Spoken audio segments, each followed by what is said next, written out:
Selamat pagi, selamat siang saya ucapkan kepada seluruh sahabat pembelajar dimanapun Anda berada. Gimana keadaannya hari ini? Semoga senantiasa sehat walafiat dalam menjalankan aktivitas setiap harinya ya. Oke, kita kembali lagi berjumpa di seminar online yang diselenggarakan oleh Indonesia Belajar. Indonesia Belajar merupakan media untuk belajar yang berisi motivasi, inspirasi, dan pengetahuan dari narasumber terbaik, hadir dalam platform mobile aplikasi yang bisa sahabat pembelajar download di Google Play Store maupun di Apple App Store. Sahabat pembelajar juga bisa langsung aja cek website kami di www.indonesiabelajar.id atau follow Instagram kami di @indonesia_belajar.id. Jangan lupa juga untuk klik like pada laman Facebook kami di indonesiabelajar.id. Bersama saya Cut Fitria di sini yang tentunya akan menemani sahabat pembelajar selama berlangsungnya seminar online hari ini. Oke, sahabat pembelajar, seperti hari Kamis biasanya, kami kembali menghadirkan seseorang yang luar biasa. Beliau adalah Bapak MG Danang Priyadi SPDM MCTM, seorang motivator, trainer, writer, author, adventurer, and pada director certificate yang sudah hadir di tengah-tengah kita. Kita sapa terlebih dahulu. Selamat siang Pak Danang, semangat pagi. Semangat pagi, salam Danang, datang untuk menang. Ya, silakan Fitri ya. Gimana kabarnya hari ini Pak? Luar biasa, ini dalam pelawatan pada para lansia ini di kebun kacang ini. Oke, silakan lanjut. Iya, baik Pak Danang. Nah, sahabat pembelajar, hari ini juga tidak kalah spesial karena kita kehadiran Ibu Yuni Murwati SSCTM, seorang Certified Teocentric Motivator and Rep Sales Principal, yang mana juga pemilik bisnis beberapa apotek dan alat-alat laboratorium yang sudah hadir juga di tengah-tengah kita. Selamat siang Ibu, semangat pagi.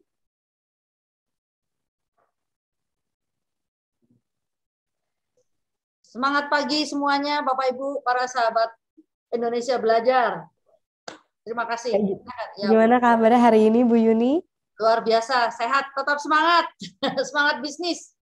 Ya, semangat bisnis dari Bu Yuni. Nah, sahabat pembelajar, hari ini sangat menarik sekali karena temanya yaitu meningkatkan penjualan 10 kali lebih baik di tahun 2022. Nah, di antara sahabat pembelajar yang ada di sini, kira-kira ada nggak nih yang juga seorang sales? Nah, apa sih target Anda di tahun 2022 ini? Apakah Anda juga ingin mencapai hasil 10 kali lipat lebih besar dari target Anda? Nah, yang mana akan dikupas tuntas tips and triknya bersama Pak Danang dan Bu Yuni. Nah, saya juga ingin ingatkan kepada sahabat pembelajar yang ingin bertanya, bisa langsung aja ketik di kolom chat atau klik raise hand. Nanti saat sesi diskusi tanya jawab akan kami perkenankan untuk interaksi dengan Pak Danang dan Bu Yuni. Oke, sahabat pembelajar, kita akan simak sama-sama meningkatkan penjualan 10 kali lebih baik di tahun 2022 kepada Pak Danang dan Bu Yuni. Kami silahkan.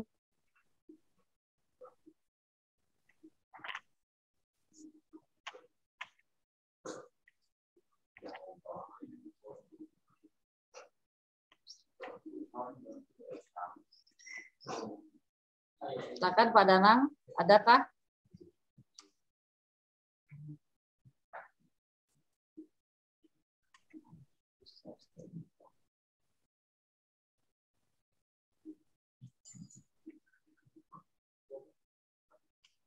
Bu Fitra, saya atau Pak Danang? Oh, Pak Danang sedang sibuk sepertinya ya. Jadi langsung saja saya ya. Baik, tunggu sebentar Bapak Ibu, saya akan share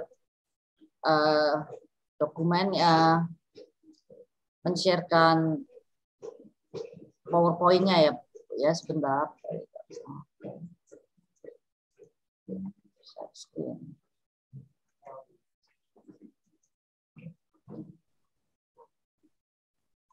Bisa share. Apakah sudah bisa sebentar?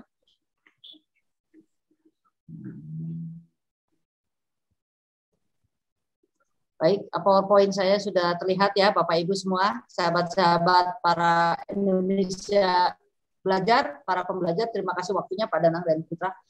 Pada siang hari ini kita akan membahas bersama-sama bagaimana meningkatkan penjualan 10 kali lebih baik di tahun 2022. Bapak Ibu yang saya hormati semua, bahwa kita tahu tahun 2002 ini kita sudah masuki hampir 1 bulan kita lewati, pasti ada banyak ibaratnya apa ya, sesuatu tujuan-tujuan, goal-goal yang ingin Bapak Ibu sudah semua catat dan ingin capai di tahun 2022 ini. Dan kalau kita lihat 2 tahun kemarin itu karena pandemi banyak sekali secara bisnis maupun penjualan yang mengalami stuck atau bahkan penurunan, tetapi tidak sedikit juga yang mengalami kenaikan, melihat peluang di setiap kesulitan-kesulitan dan tantangan. Tetapi memang disitulah tempat kita, para sahabat-sahabat, saya percaya, para pemirsa Indonesia Belajar adalah tipe-tipe yang kita adalah makhluk-makhluk yang pemenang dan positif ya, selalu melihat peluang di balik tantangan, bukan melihat excuse, alasan di setiap tantangan. Ada 3 kunci faktor untuk meningkatkan penjualan kita bisa mencapai 10 kali lebih baik di tahun lalu. Apa itu? Yang pertama adalah goal setting, yang kedua confidence, self confidence, dan yang ketiga massive action. Saya ringkas dalam 3 poin ini. Bu Fitra, suara saya sudah cukup terdengar dengan baik kah? Ya, sudah Bu. Terima kasih. Saya ulangi, ada 3 kunci sukses, 3 faktor kunci yang akan membawa penjualan kita. Ayo, kita pasti semua pengen penjualan, entah itu dalam bisnis kita, ataupun di dalam jual ide-ide kita, ataupun program-program, karena kita semua tidak lepas dari selling, menjual. Karena selling dan menjual itu baik melalui Indonesia Belajar, itu menjual ide-ide, menjual ilmu-ilmu, ya, menjual program juga maupun produk. 3 faktor kunci yaitu pertama goal setting, kedua self confident, dan massive action. Saya ringkas. Yang pertama mengenai goal setting. Sekali lagi pasti semua kawan-kawan sahabat-sahabat Indonesia Belajar sudah menulis tujuan atau resolusi-resolusi. Biasa di awal tahun mempunyai resolusi yang kita capai di tahun 2022 ini bersama. Kenapa ini penting atau apa sih nilai-nilai yang kita dapat dari goal setting ini? Ya. Yang pertama, kenapa sih kita penting? Pasti sudah punya bikin, kan? Tapi itu saya ingin sedikit menyampaikan flashback sama-sama buat teman-teman bahwa goal setting ini akan membawa kita ke sesuatu yang lebih baik. Artinya memberi tujuan dan arah. Memberi tujuan dan arah. Sehingga yang pertama memberi tujuan dan arah, sehingga kita tahu tujuan dan arah kita akan jalan kemana. Dan yang kedua tentunya tidak akan membuat kita hilang arah.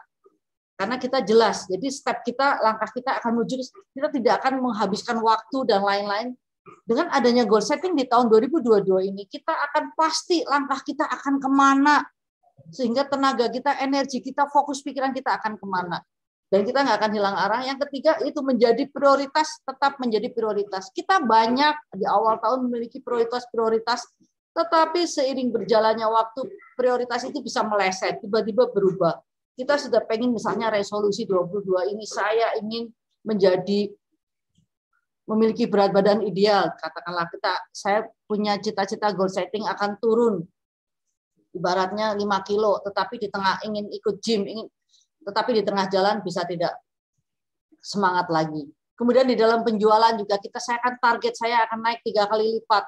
Saya akan mencapai goal, saya harus masuk target tahun ini. Nah, sudah punya goal setting, angkanya sudah jelas akan masuk berapa, nilainya, jumlahnya berapa, tetapi awalnya menjadi prioritas. Tetapi di bulan ke-4, ke-5 kadang sudah meredup lagi semangatnya, ya, tidak tetap menjadi prioritas. Tapi kalau kita sudah punya goal, kita sudah punya tujuan, saya akan mencapai angka 10.000, sekarang posisinya 3.000, kita akan tahu mengarahnya kemana. Yang keempat, akan memusatkan waktu lebih maksimal. Dengan adanya punya goal, tentu kita akan membuat waktu. Jadi kita nggak akan kemana-mana, nggak akan kehabisan waktu karena kita fokus ke arah sana. Juga kita akan memiliki sesuatu yang akan kita nilai atau monitor, evaluasi usaha yang sedang kita lakukan. Kalau kita sudah punya tujuan, kita sudah tahu jalannya, kita tahu apa yang kita monitor. Saya tahu sahabat-sahabat, this is common, tetapi saya ingin mengevaluasi, saya ingin reminding kembali kita belajar bersama-sama untuk di dalam step-step yang lebih detail. Yang kemudian yang keenam, kalau kita memiliki goal setting, itu akan membawa kita berpikir positif, penuh melatih kita untuk bertumbuh, ya kan, melatih kita untuk bertumbuh. Dengan adanya goal setting itu kita tahu yang akan kita lakukan dan kita juga punya evaluasi kita, karena saya ada di mana ya, apa yang sudah lakukan, apakah sudah tepat ya. Nah, yang berikutnya membawa kita berpikir penuh pengharapan dan melatih. saya akan kemana ya? Ada kalanya dalam perjalanan mencapai tujuan, goal ini pasti ada sesuatu yang tidak mudah. Di situ kita akan belajar sesuatu dan membawa kita positive thinking. Kalau kita nggak punya tujuan, ya ngeflow sajalah, kita mengalir. Nah, yang berikutnya adalah memperkuat perjuangan dan ketekunan. Memperkuat perjuangan dan ketekunan.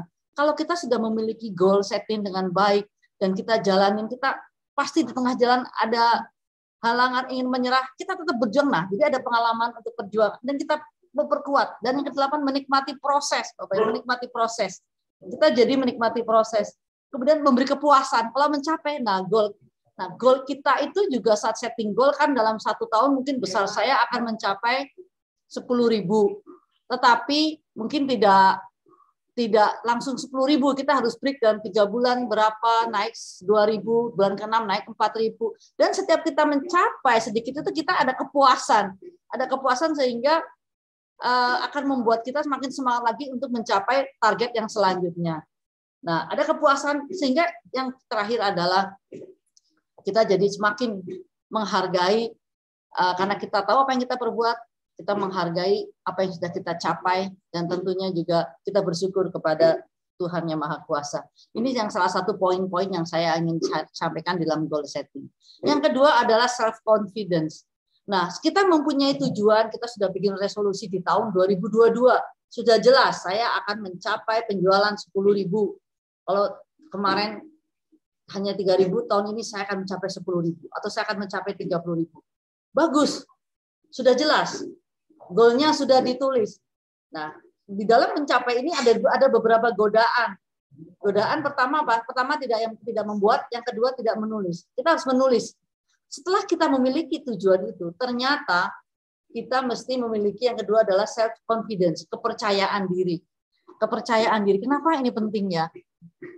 Kadang kita ikut seminar dari kawan-kawan lingkungan sudah dibantu untuk memiliki goal tujuan dengan jelas. Tetapi, kita mesti memiliki keyakinan diri sendiri yang tepat, Bapak Ibu ya. Nah, kenapa harus memiliki confidence? Ini penting, percaya diri, yaitu kemarin kayaknya belum lama Pak Stefanus pernah membahas ya, ini Pak Stef hadir ya, tentang identitas ya, yaitu bagaimana manusia memahami dirinya sendiri. Nah, kalau kita tidak memiliki identitas yang baik dan kepercayaan, keyakinan diri yang baik, kita tidak memiliki kekuatan yang maksimal untuk mencapai goal. Kita yang akan menjalani. Karena 100% keberhasilan maupun kegagalan ada di tangan kita. Sehingga kita, dari manakah sumber energi? Di manakah sumber semangat? Pertama ada dalam diri kita. Yang kedua adalah sebagai insan-insan, manusia beragama adalah dari Tuhan yang Maha Kuasa. Nah, memiliki identitas yang baik, identitas profesi yang baik. Kita sebagai sales, sebagai tenaga penjual memiliki identitas yang baik, keyakinan diri yang baik. Kita mesti yakin akan diri kita sendiri. Nah, kemudian karena begini Bapak Ibu, kadang beberapa dari kita itu fokus dengan hal-hal yang di luar. Wah, mencapai target, memiliki goal setting bagus, mengikuti seminar-seminar bagus. Tetapi kadang dalam keyakinan diri sendiri ini yang sering mengalami naik turun, on off. Yakin nggak siapa sih saya? Bisa nggak sih saya? Mampu nggak sih saya? Nah, poin yang kedua, keyakinan diri ini yang menjadi sangat penting. Karena saya ada satu quote Bapak Ibu ya, bahwa perjalanan paling jauh bukanlah ke kutub utara, tetapi ke dalam diri kita sendiri. Berapa banyak dari kita kadang tidak mau melakukan perjalanan ini. Bukan hanya perjalanan paling jauh, ternyata ke dalam diri sendiri adalah perjalanan juga yang tersulit. Karena kita harus kembali kepada lorong hati kita yang paling dalam. Melihat siapakah saya, bagaimana perjalanan, kenapa saya, perjalanan ke dalam self-confidence ini yang perlu sekali kita juga perhatikan. Nah, yang tadi, dari self-confidence ini, kita memiliki identitas yang benar, cara memandang diri kita sendiri dengan tepat. Setelah yakin dengan sendiri, karena setelah kita yakin dengan diri sendiri, memiliki identitas yang tepat, yes, saya profesi ini, saya saat ini yang saya miliki Tuhan kasih adalah profesi sales. Sudah tidak usah bermimpi-mimpi atau membayangkan, wah seandainya saya kerja di bank, pasti saya nggak akan hujan panas begini, harus keluar kantor. Seandainya saya kerja di pabrik. Nah, itu membuat jadi kita terdistract, terpecah, tidak fokus, tidak maksimal. Tapi kalau kita memiliki identitas, saya tuh sudah di sini, dan saya sudah diberi kepercayaan sebagai tenaga pejuang, ya udah, lakukan dengan maksimal. Nah, kalau kita memiliki kepercayaan diri dan identitas yang tepat, semua energi semua akan fokus ke situ dengan baik ya. Nah, kemudian kenapa identitas atau kepercayaan ini penting? Itu akan membawa secara naluri, akan membawa kita melakukan atau menghasilkan kegiatan-kegiatan yang akan mendukung ke arah yang kita mau tujuan tadi. Kalau kita sudah memiliki identitas yang tepat, percaya dirinya oke, akan membawa kita kepada arah kita, tenaga kita akan fokus kepada tujuan-tujuan kita. Nah, self confident. Kita akan lihat slide berikutnya. Nah, kenapa ada? Karena dari sini, dari buku Atomic Habits ini dikatakan identitas kita di dalam siapa kita sebenarnya di dalam ini akan sangat berpengaruh kepada outcome atau result yang saya katakan tadi, bahwa kalau kita sudah memiliki identitas yang baik dan benar, tepat, kita akan secara naluriah dari ujung rambut sampai ujung kaki kita akan berpenampilan, akan bergaya, akan bertindak, aktivitas yang kita lakukan akan menuju kepada yang satu apa? Jualan. Ketemu orang promosi, ketemu orang ngomong, ketemu orang produk kita, ketemu orang jualan, itu akan secara alami dan natural mengeluarkan, jangankan sebelum berbicara, jalan kita sudah berbeda, sudah penuh semangat, saya akan closing hari ini, penjualan saya akan masuk target. Itu auranya akan keluar gitu, akan keluar semangat, dan itu kalau memiliki identitas self confidence itu tepat. Nanti saya rasa setiap topik ini akan lebih dalam, bisa dibahas secara tersendiri, jadi saya hanya secara sepintas. Nah, kita lihat waktunya, saya harap 10-15 menit lagi saya membuka kepada bapak-bapak, ibu-ibu yang ingin bertanya atau berdiskusi nanti kepada, bisa di chat dari sini atau buka mic-nya. Yang ketiga adalah akan banyak mengenai, yang ketiga adalah action atau massive action. Satu, kita sudah memiliki goal setting. Saya penjualan hari ini harus masuk 10.000 tahun 2022. Sudah ditulis, sudah dijelaskan gambaran. Nah, kemudian memiliki kepercayaan diri yang baik. Yes, saya seorang sales, saya pemenang, saya diciptakan Tuhan Allah dengan kepintaran, kemampuan, saya akan mencapai. Adalah sales elite. Saya, nah, udah benar. Ketiga adalah do it. Lakukan. Kita sudah punya planning, lakukan. Karena kalau semuanya tidak kita lakukan, ya tidak terjadi apa-apa. Dan melakukannya bukan seperti yang biasa-biasa. Massive action. Lebih keras lagi. Karena kenapa? Orang yang melakukan hal yang biasa, tapi mengharapkan hasil yang luar biasa, wow. Ini dikatakan orang yang bukan orang normal ya. Ya, karena ya lebih tepatnya katakan orang gila ya begitu. Hal yang dilakukan biasa, tetapi mengharapkan hasil yang luar biasa. Nah, tetapi kita tidak begitu ya. Karena saya percaya hasil tidak akan mengingkari proses. Ya kan, kalau kita melakukan proses dengan baik, hasil pasti akan keluar dengan baik. Nah, bicara tentang massive action, ada beberapa yang saya ingin sampaikan, yaitu apa? Di dalam massive action itu, karena ada beberapa step-step yang saya yakin para sales, ataupun bukan hanya untuk sales penjual di sini ya, bagi kita semua di dalam bisnis maupun menjual ide-ide maupun proyek-proyek. Sekarang ini kan rame digital ya. Ya kita harus mengukur hubungan baik dengan kita harus memonitoring, mengevaluasi yang di dalamnya mengukur hubungan baik dengan konsumen. Kita mesti duduk bersama, kita lihat sesaat ini sejauh mana saya bisa hubungan baik dengan konsumen. Mari evaluasi Bapak Ibu saat ini di handphone Bapak Ibu, kalau Bapak Ibu sudah berapa banyak punya nomor handphone customer Bapak Ibu. Ini saya akan ke teknis. Berapa banyak nomor handphone customer yang Bapak Ibu miliki? Kedua, kalau Bapak WA dia sekarang, berapa banyak yang membalas? Mungkin kita punya banyak. Tetapi kalau kita WA sekarang, yang balas mungkin nggak banyak. Kenapa? Karena tidak dekat dengan kita. balasnya nanti-nanti atau besok, atau malah bahkan tidak dibaca karena kita tidak dikenalnya. Nah, di dalam message action ini ada poin yang kita harus mengevaluasi. Ini salah satu contoh evaluasi. Mari kita memiliki hubungan yang baik dengan konsumen. Nah, kedua kita harus tahu konsumen kita. Tahu konsumen kita ada beberapa, ada 1, 2, 3, 4 kolom. Nah, kita tentunya ada contoh kolom yang dari dengan program sistem Pareto ini, untung besar mudah dikelola ini yang 1. Untung besar sulit dikelola 2. Yang ketiga, untung kecil mudah dikelola. Keempat, untung kecil sulit dikelola. Nah, kita tentunya berharap dari yang 1, 2 ini, dari yang 20% aktivitas tetapi bisa menghasilkan 20% income. Nanti tentunya secara detail saya akan sampaikan. Saya coba mau cek dulu ya Bapak Ibu ya, siapa tahu ada pertanyaan-pertanyaan kah? Oke. Selamat siang Bu. Izin bertanya, banyak teori yang menyatakan tentang bisnis akan lebih atraktif apabila bisnis tersebut sesuai dengan passion kita.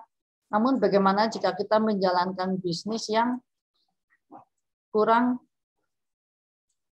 sesuai dengan passion kita? Baik. Bagaimana cara menerapkan confidence di saat bisnis yang kita jalani kurang sesuai dengan passion kita?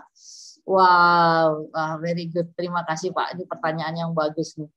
Baik, nanti saya akan jawab setelah slide ini ya, atau saya selesaikan PowerPoint-nya. Kita akan masuk pada tanya jawab, nanti kita bisa berbalik. Saya ini ada beberapa poin yang saya sampaikan bahwa kita sedang masuk ke dalam action, ke dalam activity. Activity pertama kita harus cek, kita harus ketahui customer kita. Seberapa dekat kita dengan customer kita. Kita tahu customer kita. Kuncinya apa? Kalau kita bikin diagram begini, kita tahu saya akan menghabiskan waktu dengan siapa. Jangan kita menghabiskan waktu dan tenaga kita ke customer yang memberikan penjualan omsetnya sedikit, tapi malah kita lebih banyak ke sana. Jangan keliru di sana ya. Nanti secara teknis tentunya akan ada topik tersendiri mengenai ini. Nah, ini salah satu mengenai tentang service, karena di dalam massive action sebagai sales kita juga adalah pelayanan, kita adalah service ke customer. Kita harus cek juga kembali, ini kita bicara tentang teknis dalam seni menjual. Seberapa menarikkah, seberapa how surprising service kita, seberapa diinginkannya kita, seberapa istimewanya kah pelayanan kita, produk kita bagi customer. Ini penting sekali.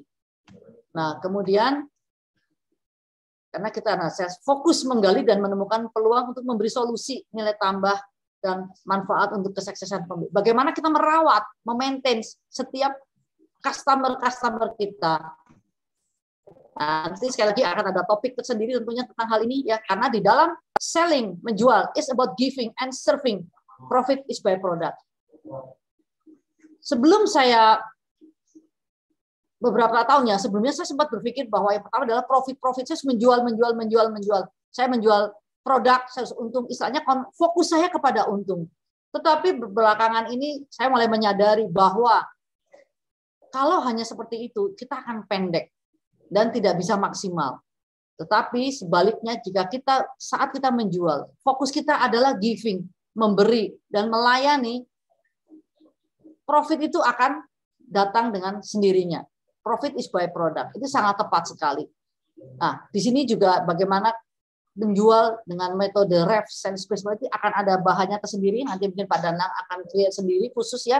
Tetapi di dalam massive action ini perlu sekali kita fokus kepada how we serve our customer. Bagaimana kita melayani customer kita dengan tepat, membeli nilai lebih.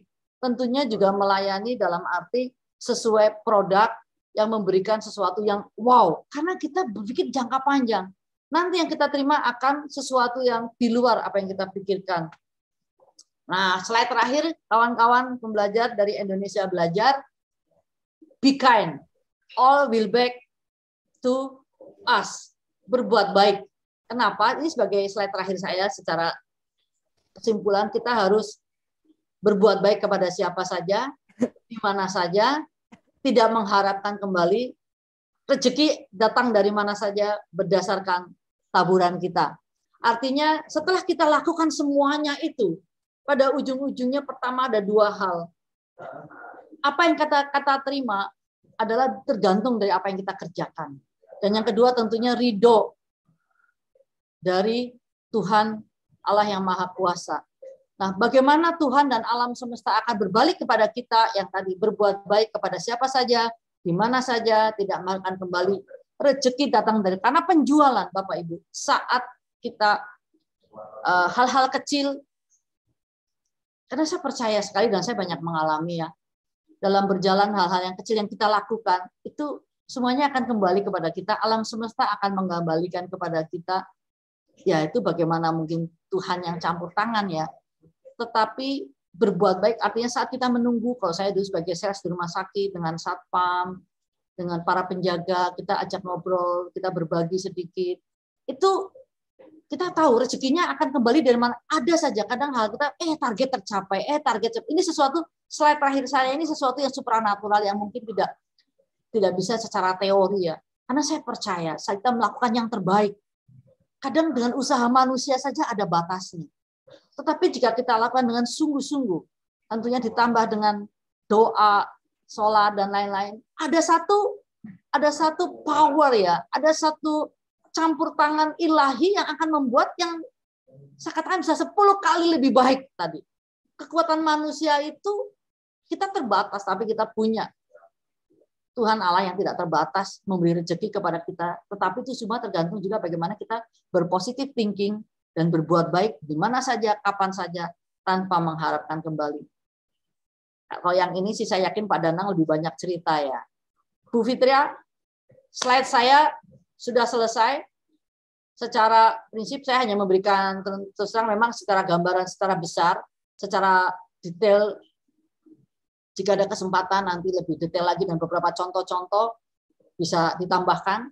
Tapi saya jawab pertanyaan yang tadi ya, Bapak Ibu. Oke, saya stop share. Oke, saya menjawab pertanyaan tadi yang pertama. Bagaimana kalau yang kita jalani saat ini ya pekerjaan? Memang tidak mudah. Artinya begini, saya bekerja hampir 30 tahun bekerja karena sejak lulus SMA saya sudah kemudian masuk dalam dunia pekerjaan. Memang awalnya tidak selalu sesuai passion. Yes. Untuk mencari sesuatu yang tepat, tidak mudah sesuai passion, Pak.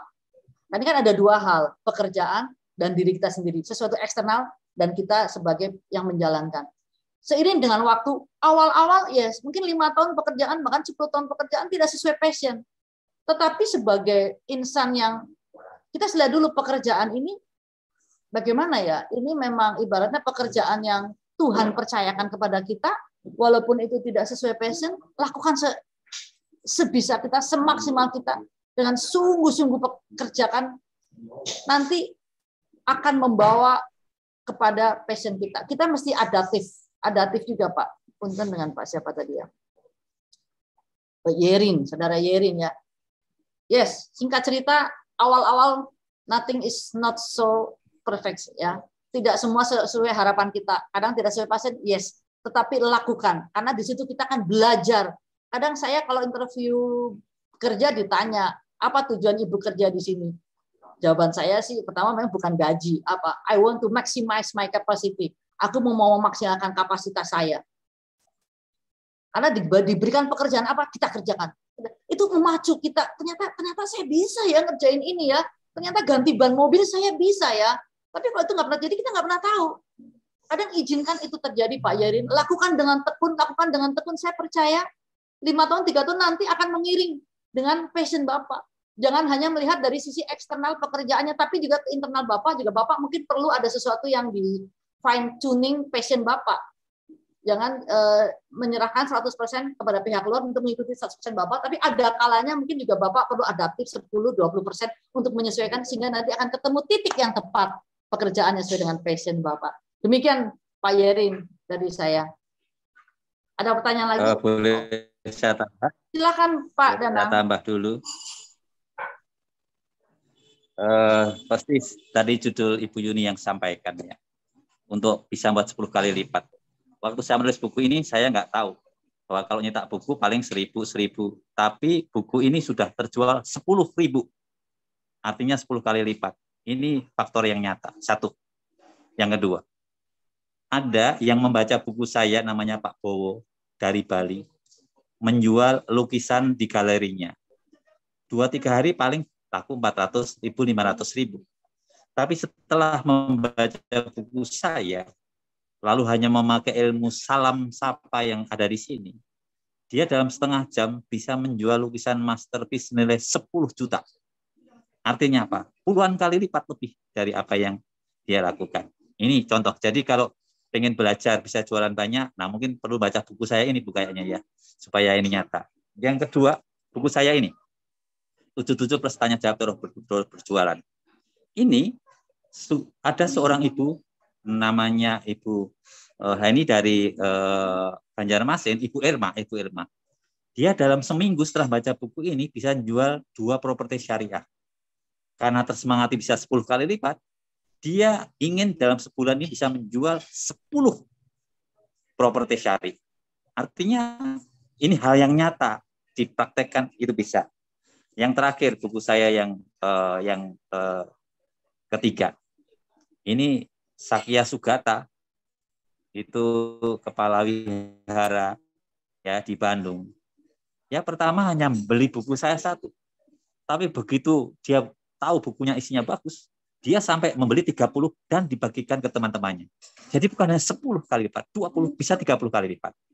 Nah, sekarang saya sedang nulis buku yang keempat, nanti Februari launching, 50 kesalahan sales dan solusinya, dan editornya bilang, kayaknya calon buku laris juga. Jadi memang kalau kita ngerjakan sesuatu dengan passion, dengan sungguh, bahkan ditulis pun orangnya termotivasi, orang juga bisa menghasilkan 10 kali lipat. Jadi ini untuk menambahi judul yang disampaikan Ibu Yuni, bahwa kita bisa membuat 10 kali lipat. Ini saya hanya memberikan contoh-contoh konkret yang saya alami, sehingga kita bukan hanya berteori di sini, tapi ada praktek dan contoh nyata. Begitu, terima kasih Ibu Yuni. Terima kasih Pak Danang. Contoh nyata memang tidak, istilahnya tidak mustahil Bapak Ibu semua. Itu bisa terjadi penjualan lebih, karena penjualan itu sebetulnya seni. Menjual itu bukan hanya produk, tapi kalau kita sudah mendapatkan hati customer, itu apa aja diberikan ya Pak Danang. Saya jadi ingat waktu Bapak sampaikan tentang lukis itu, salam sapa ya. Kadang selama customer itu be kind, tapi kita memiliki kalau identitas kita benar, kadang ya untuk berbuat baik saja, untuk memberikan salam yang tulus saja, tidak mudah. Ada orang yang sulit, Pak. Untuk memberi perhatian, saya memberi senyum yang tulus, aja sulit. Kenapa? Karena kadang di dalam dirinya identitasnya juga belum maksimal. Merasa bahwa saya juga nggak pernah orang baik sama saya nggak banyak kasih, sehingga untuk memberi kasih, memberi senyum, kok rasanya ngapain sih senyum? Apa untungnya sih semal kayak orang gila senyum-senyum? Ngapain ramah-ramah lebay, kadang begitu kan? Tapi kalau kita sudah memiliki self-confidence, identitas belief kita jelas, I am love, saya orang yang dikasihi. Makanya kita untuk berbagi kasih ke customer, senyum-senyum dengan terus. Ayo Pak, selamat pagi Pak. Itu enak dan tulus, kelihatan sesuatu yang tulus itu kelihatan. Tetapi itu akan bisa kita berikan kalau hati kita juga merasakan kasih yang tulus. Itu bagian dari self-confidence, identitas. Kasih yang tulus dari siapa? Pertama dari Allah Subhanahu wa Ta'ala, dari Tuhan. Kita sebagai makhluk-makhluk Tuhan yang dicintai, yang disayangi, ya kan? Sehingga kita juga bisa mengasihi orang. Tapi kalau kita sendiri, kadang aduh semua mukanya pepaya, hanya dia tuh memberi salam. Ternyata saat memberi salam sapa, ada satu yang serak, langsung membeli lukisan. Berapa aja ya kalau udah serak akan dibeli. Gitu. Begitu ya Pak Danang ya? Ya, betul Ibu. Lanjut Cut Fitria.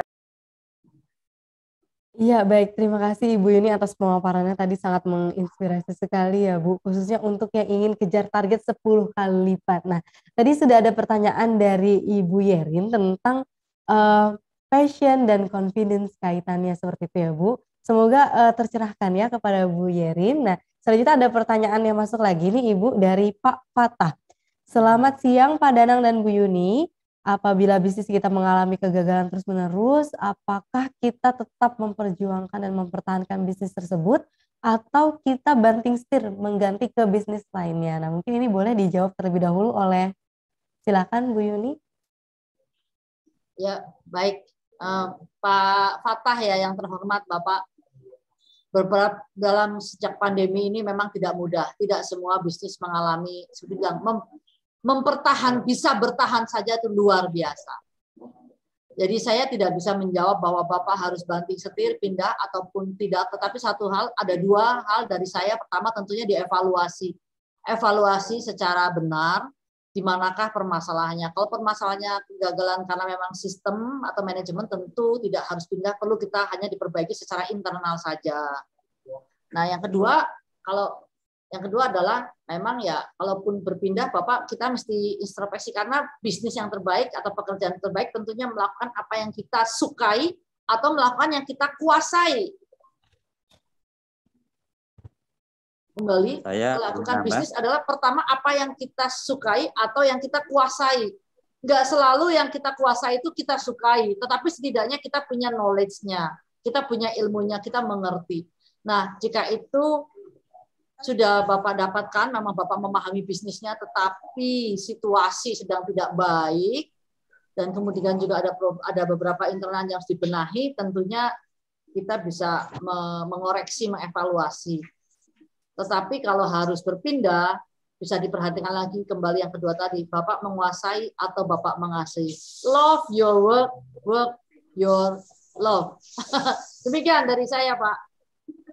Saya tambahin ya. Fitri ya? Iya, silakan. Boleh saya tambahkan? Silakan Pak Danang.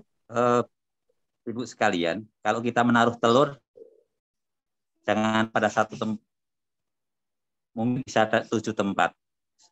Saya yakin Bapak Ibu sekalian di sini punya bakat talenta yang macam-macam. Passion yang disukai seperti Bu Yuni banyak. Saya ini ya mempunyai bisnis travel, bisnis trading. Travel di pandemi ini jatuh. Hanya mungkin sekarang mulai 1-2, tapi trading jalan terus karena orang butuh komunikasi, sehingga trading itu bisa membantu travelnya. Jadi nggak perlu nutup. Selain itu, saya tadi juga sampaikan bahwa saya juga sebagai penulis. Nah, dari penulis ini setiap kali bisa dapat royalti. Tadi pagi istri saya ngasih tahu, kok dapat SHU. Dengan kita menaruh saya 50.000 setiap bulan, 30 tahun sudah berapa itu? Memang nggak terasa, tapi proses tadi itu sehingga bisa menghasilkan SHU yang lumayan, yang kadang kita nggak kira-kira. Lalu saya tadi pagi juga dapat undangan untuk mendongeng atau menjadi pendongeng, menjadi juri dongeng. Nah ini semua sebetulnya penghasilan kalau kita tekun. Dari buku ini juga bisa dapat royalti, atau kalau kita jualan kita juga bisa dapat untung dari situ. Lalu sama dengan Ibu Yuni ini jadi trainer. Nah, jadi menjadi trainer pun juga kita bisa ya mendapatkan uang dari kita memberi training. Bahkan kalau saya karena dulu kuliah nggak mikir bahwa sarjana pendidikan bisa menjadi guru atau bahkan kepala sekolah, dari situ pun bisa menghasilkan uang. Jadi kalau saran saya, kita punya passion, kesenangan, ya Ibu Yuni bukan mungkin hanya satu. Ibu Yuni ini selain punya apotek, dia juga menjadi trainer, dia juga menjadi pembicara, sehingga bisa dapat dari mana saja. Maka yang satu misalnya kurang jalan, ya mungkin kita bisa beralih ke yang lain, atau kita juga gali yang lain, sehingga kita meletakkan telur di mana-mana. Saya sebagai relawan, sebagai pendongeng, sebagai penulis, sebagai penabung koperasi, di koperasi, pembicara, jadi guru. Akhirnya meskipun dari sono sini dapat sedikit, akhirnya ya bisa untuk hidup lah. Meski di situasi pandemi seperti ini. Nah ini hanya tambahan saya bahwa kita punya passion bukannya satu, kembangkan. Namanya itu multiple intelligences. Ya, begitu kan Ibu Yuni, jadi bisa banyak ya. Tepat sekali Pak Danang, tepat sekali. Karena kita di tahun-tahun seperti ini yang tidak mudah, ada dua, kita mesti adaptif dan kolaboratif. Kita harus beradaptasi dan juga berkolaborasi, termasuk kayak tadi menaruh telur di saya dengan beberapa teman juga berkolaborasi. Ada yang bisnis saya kerjakan sendiri, ada yang berkolaborasi dengan beberapa teman, juga ada juga ya memang harus beberapa Pak, benar multiple, tidak bisa satu saja yang kita kerjakan. Thank you Pak Danang. Bu Fitri, ada lagi pertanyaan Kak? Bu Fitri. Ya, terima kasih Bu Yuni dan Pak Danang atas jawabannya. Untuk Pak Fatas semoga tercerahkan ya Pak ya. Tadi tentang mempertahankan bisnis yang sedang turun seperti itu ya Bu ya. Nah selanjutnya ini saya mau tanya ke Bu Yuni. Ini saya boleh nanya ya Bu ya? Boleh silahkan Bu. Ini saya penasaran banget nih Bu. Bu Yuni kan memiliki beberapa apotik ya Bu dan alat-alat laboratorium. Nah, kesulitan membangun apotik di awal-awal tuh kira-kira apa aja ya Bu? Sampai bisa establish seperti sekarang. Ya, terima kasih, terima kasih. Kesulitan ya. Ya, pertama sih segala sesuatu ada, tetapi saya kalau kita kesulitan saya sampai bingung jawabnya yang mana karena nggak tahu banyak atau nggak tahu lupa karena sudah terlewati Mbak Tika. Awalnya memang waktu saya bikin apotik saya kembali seperti mungkin ini bisa memberi inspirasi Pak Ohata ya. Kita kadang tidak bisa memulai sesuatu dengan sendiri. Saya waktu itu berjoin dengan family, dengan kakak-kakak saya.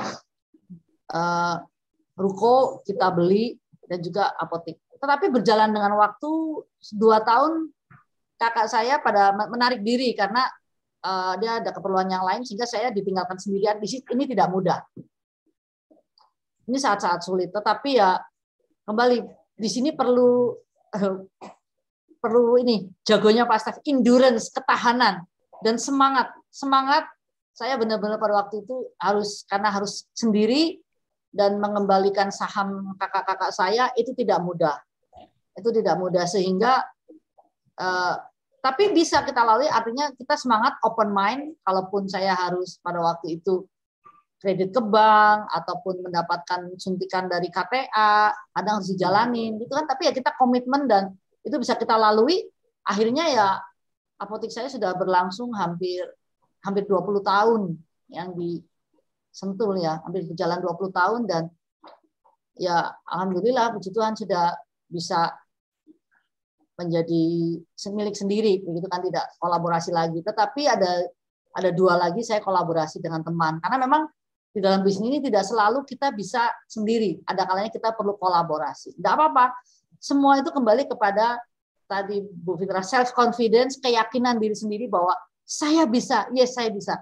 Sulit, tantangan selalu ada. Pertama apa? Pasti namanya bisnis modal. Semua orang saya nggak punya modal, saya nggak bisa bisnis. Saya mengawali apotik, saya nggak ada modal. Semua, tetapi kita nggak bisa dalam naik gunung, kita nggak jangan lihat gunungnya tinggi, tapi kita langkah aja sehari, saya sudah melewati berapa langkah, 2 hari lewati, nggak terasa hari ketiga sudah sampai puncak. Ya, lakukan step by step, akhirnya kita mencapai atas. Sementara itu Bu Fitra, nanti kalau ada ide lagi saya jawab lagi. Boleh saya tambahkan, Fitri ya? Silakan Pak Danang. Ya, silakan Pak Danang. Ya, kita jangan hanya mengandalkan diri sendiri. Kalau kita mengandalkan diri sendiri sebagai manusia, antroposentris mungkin nggak mampu. Tapi kalau kita serahkan pada Tuhan, kita berserah pada Allah, nah Allah akan membuat kita mampu dari kita yang tidak mampu. Allah akan memampukan kita. Nah ini teosentrik banget ini. Jadi kita bergantung pada Allah karena bagi Allah nggak ada yang mustahil.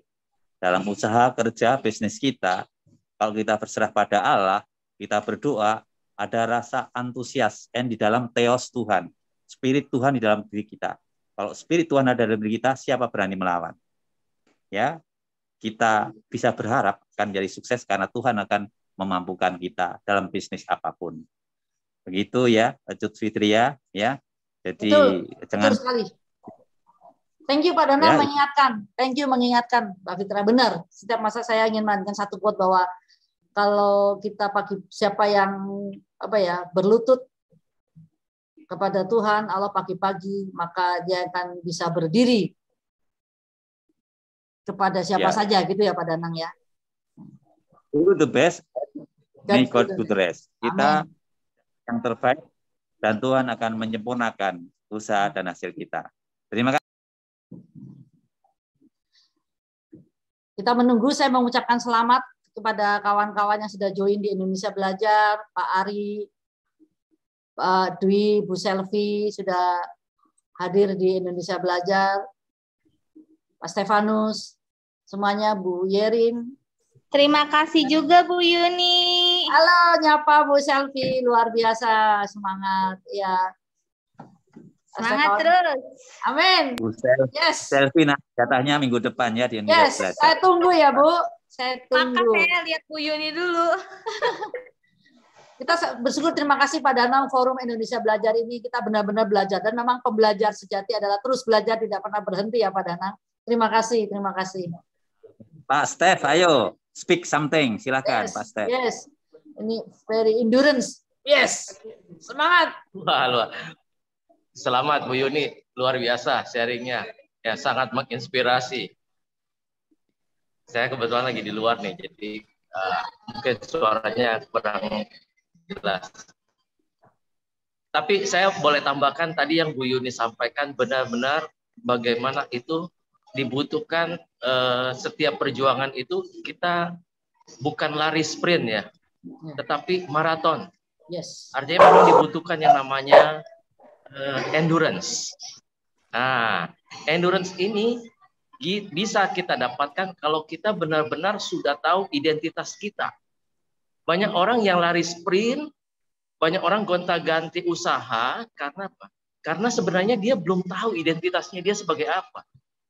Kalau Bu Yuni itu udah jelas ya, dia dari awal karirnya itu di sektor farmasi. Sehingga identitasnya sangat jelas. Ketika buka usaha, usahanya pun tidak jauh dari identitasnya itu. Di sektor farmasi, ketika turun naik, susah ya, tapi dia tetap bertahan. Karena apa?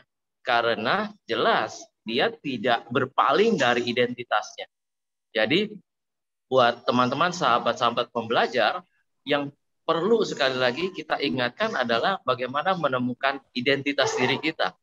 Baru itu semuanya akan kita bisa laksanakan, dan kita akan bisa bertahan, kita punya endurance yang jangka panjang dan tahan badai, ya. Itu kita punya fondasi, bukan di fondasi di pasir, tetapi di batu karang. Jadi setiap usaha apapun terjangan badainya, kita akan tetap, karena apa? Kita punya identitas yang clear dan jelas. Demikian Bu Yuni, Pak Danang, terima kasih. Thank you Pak Steph. God bless you. Thank you tepat.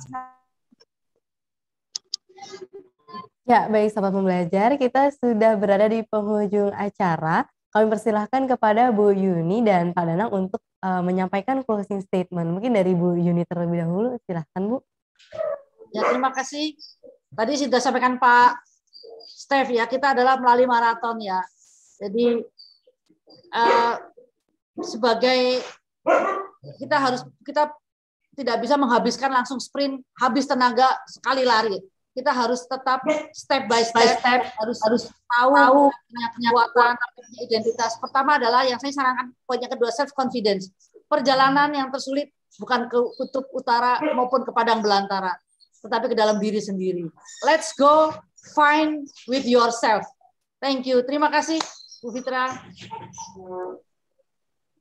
Ya, silahkan Pak Danang. Follow your passion enthusiastically and get your result picked enough. Jadi ikutilah passionmu dengan antusias dan engkau akan mendapatkan hasil yang luar biasa karena kemurahan dan anugerah Tuhan. Terima kasih Bu Fitria, Bu Yuni, Pak Steph, Pak Ari, dan teman-teman. Ya, baik, terima kasih kami ucapkan kepada Pak Danang dan Bu Yuni atas pencerahannya di siang menuju sore hari ini. Amat sangat menginspirasi dan semoga bisa membawa manfaat untuk kita semua. Saya ucapkan terima kasih juga kepada seluruh sahabat pembelajar yang sudah bergabung di seminar online Indonesia Belajar. Semoga kita semua selalu bisa melihat peluang dari apapun tantangannya. Amin. Ya, saya ingin ingatkan kembali kepada sahabat belajar untuk klik like, comment, subscribe, and share channel YouTube Indonesia Belajar. Saya Cut Fitria, mohon izin pamit undur diri. Tetap semangat dan selalu jaga kesehatan. Semangat siang dan selamat pagi.